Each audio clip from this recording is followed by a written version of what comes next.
सा क्यों है, सीने में जलन, आँखों में तूफान सा क्यों है। इस शहर में हर शख्स परेशान सा क्यों है, सीने में जलन।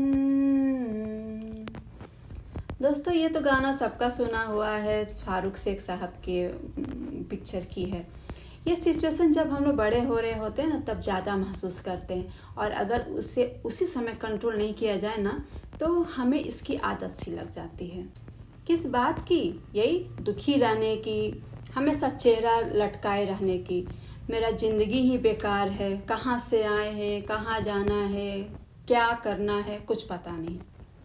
या तो फिर तो हम लोग या तो दिखावे की दुनिया में चले जाते हैं, या फिर हमेशा चेहरा उदास रहता है। अगर दिखावे की दुनिया में जाते हैं ना दोस्तों, तो फिर आपका ना अंदर कुछ और हो रहा होता है और बाहर आप दिखाने की कोशिश कुछ और करते हैं। तो धीरे धीरे आपकी ना आदत हो जाती है शो ऑफ करने की, और लेकिन अंदर से आप खोखला होते जाते हैं। वो कहते हैं ना, बाहर से आप जो दिखाते हैं वो आपका चेहरा होता है, मगर अंदर से जो आप हैं वही आपकी आत्मा है। फिर दिखावा करने से और आपके दुखी रहने से इस दुनिया को, समाज को कोई फ़र्क नहीं पड़ता है, क्योंकि सबकी अपनी अपनी समस्याएं हैं। हर कोई आपकी समस्या सुन के क्यों कोई दुखी हो। अगर आप ऐसा सोचते कि हम गरीब हैं इसलिए ये समाज वाले, ये हमारे नाते रिश्तेदार हमें नहीं पूछते हैं ना, तो ये आपकी बहुत बड़ी गलती है। आप बड़ा गाड़ी खरीद के देख लीजिए, बड़ा घर बना के देख लीजिए।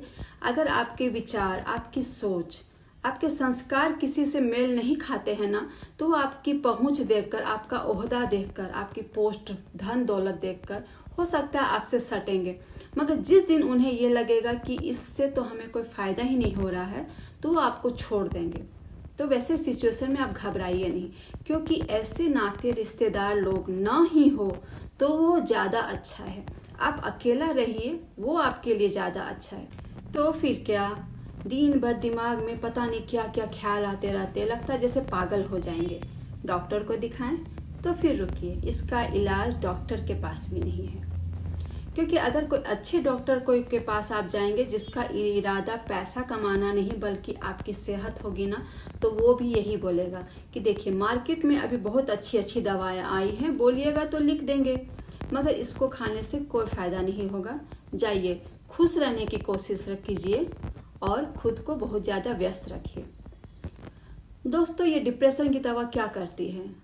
ये हम लोग क्यों ज़्यादा परेशान क्यों रहते हैं? क्योंकि हम लोग बहुत ही ज़्यादा ओवर थिंकिंग करते रहते हैं। हमारे दिमाग में एक ही ख्याल आते रहते हैं, हम लोग उससे बेचैन रहते हैं। तो ये जो दवा है डिप्रेशन की, वो हमारे सोचने समझने की शक्ति को ही ख़त्म कर देती है। आपको लगेगा कि दवा असर कर रहा है और हम ठीक हो रहे हैं, मगर वो कहते हैं ना, न रहेगा बांस न रहे बजेगी बांसुरी। तो आप किसी काम के भी रह जाएंगे क्या? इसलिए दोस्तों, ये सारी बातें उस समय की है जब आपका प्रॉब्लम बहुत ज़्यादा ना बढ़ा हो। आप अपनी कोशिशों से उसे उस समय ठीक कर सकते हैं, मगर आपने अगर शुरुआत में ध्यान नहीं दिया, ये बीमारी बहुत ज़्यादा बढ़ गई, आउट ऑफ कंट्रोल हो गई, तब फिर आपको दवा खाने के अलावा फिर कोई दूसरा उपाय नहीं रहेगा, आपको डॉक्टर के पास जाना ही पड़ेगा। मगर कोशिश कीजिए कि ये प्रॉब्लम शुरू में ही ठीक हो जाए। उसके लिए कोई उपाय खोजिए। जैसे मान लीजिए, आप देखिए कि आपकी प्रॉब्लम किससे है, क्या वह कोई व्यक्ति है? अगर कोई व्यक्ति है तो आप उसे अवॉइड कर सकते हैं।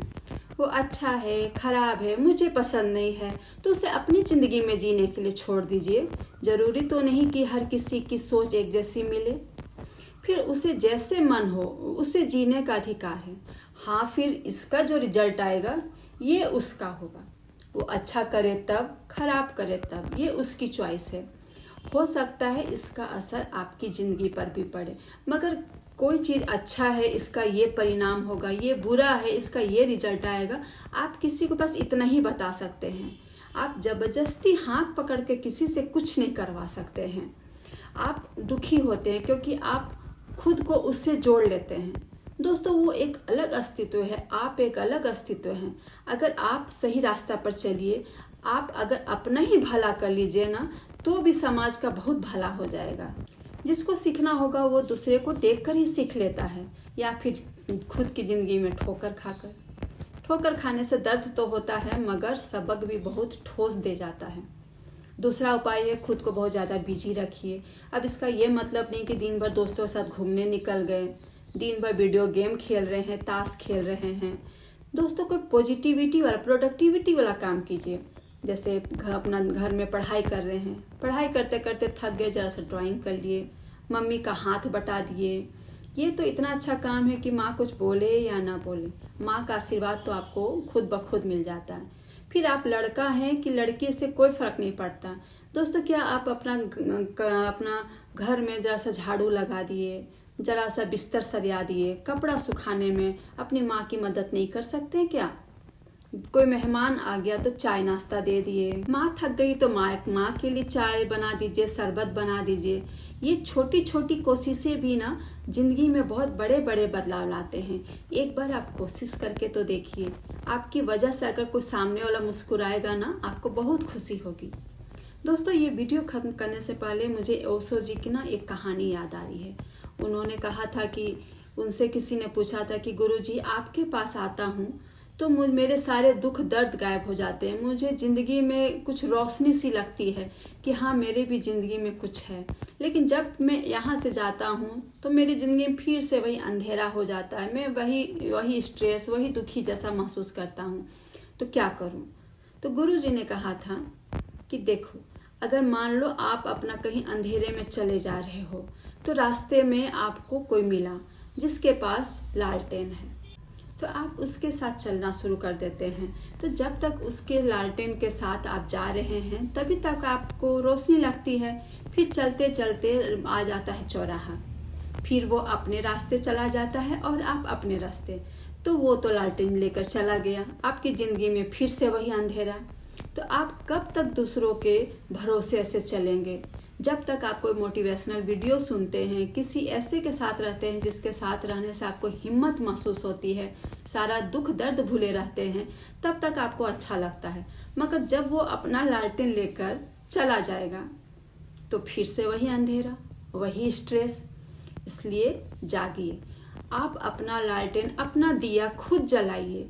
आप में भी वो सारी काबिलियत है जो आपकी ज़िंदगी में रोशनी ला सकता है। इसलिए दूसरे के भरोसे आप कब तक रहिएगा?